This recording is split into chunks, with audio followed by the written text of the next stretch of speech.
What's cooking, folks? Vermilion Phoenix here, and today I want to talk about combos and Orcs Must Die. This is more of an introduction than it is an exhaustive video on the subject, but there'll be more to talk about later. I just wanted to go over what I was able to find regarding the combo system thus far, and sort of how I understand it to work.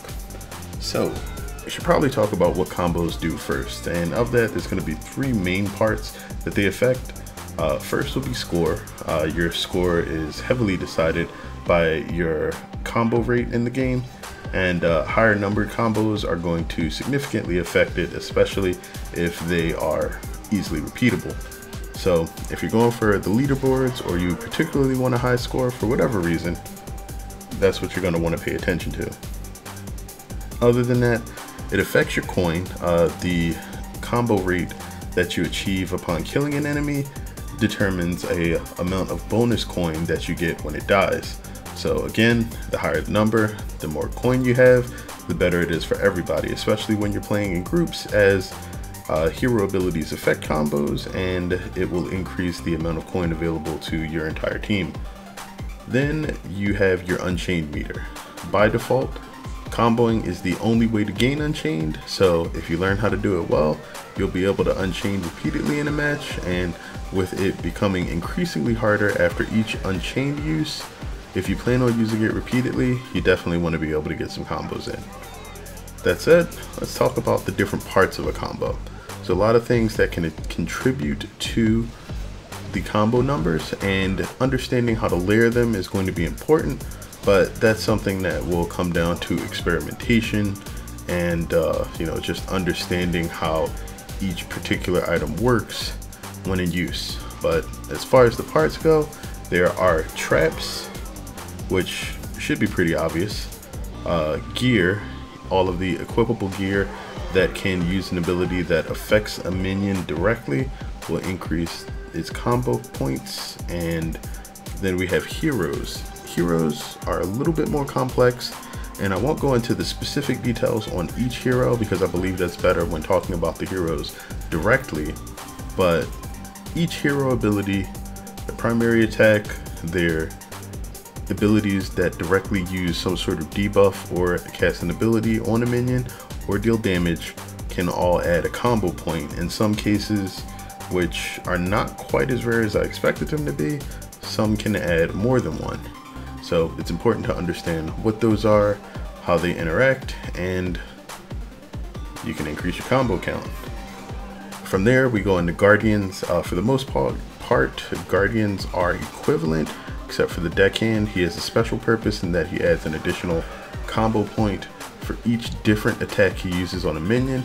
Of course, most minions won't really survive that long, but with the new maximum damage output that they have placed on the Guardians and the big game hunting traps, it may be possible to get higher combo counts from stacking his abilities than were previously possible on some later maps, specifically in Endless. And then we have Environmental. Now, Environmental are going to be particularly tricky because you have to be able to set up a kill box that makes use of the environmental traps in addition to your regular traps and make it work, but there are a few places where it might be particularly useful. Either way, all of those things sort of interact together and create the amount of combo points that you get.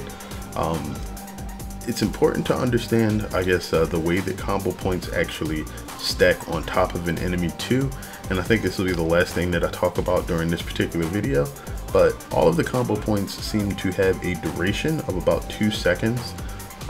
There are a few special cases such as fire traps and some traps that add lingering status effects.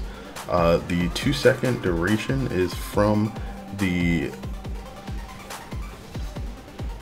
last moment that the trap affects an enemy in most cases.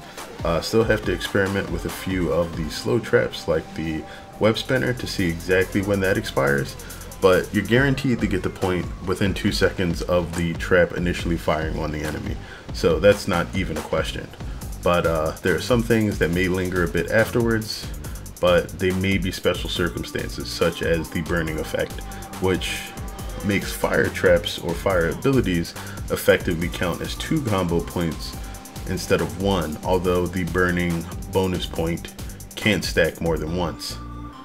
So you have your combo duration, 2 seconds for every trap that, or ability, or just instance of combo point addition that hits a minion. If it's still within that 2-second window when the minion dies, then boom, you get your combo, and all of those points tallied up, and that's the combo number that you get. The higher the combo number, the better the coin, the better the score, the more Enchained you get, and overall it's pretty good. For a good example of just me testing all of this stuff out, I'm going to leave at the end here a video of me practicing combos on the Apprentice Baths. It's short, should be about 6 minutes, but you'll see what some of these combo situations actually look like. Keep in mind, versus higher level enemies, you're going to see more damage traps instead of traps that specifically add debuffs of various types, but the same idea and concepts will prevail. So here we go, and I'll see you guys at the end.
So there was a few things that I could have done better here, which would have been something like bring the lightning ring instead of the teleportation ring, and as well as time a few things a little bit better and swap out, I think, the steam vent for a more consistent combo trap. But overall, I think 3.4 was pretty solid for that run. I've since got up to about 4.4 million. But if you guys have any questions that I might be able to answer, or that you just feel like asking, feel free to throw those in the description below. And as always, until next time, have a good one, folks.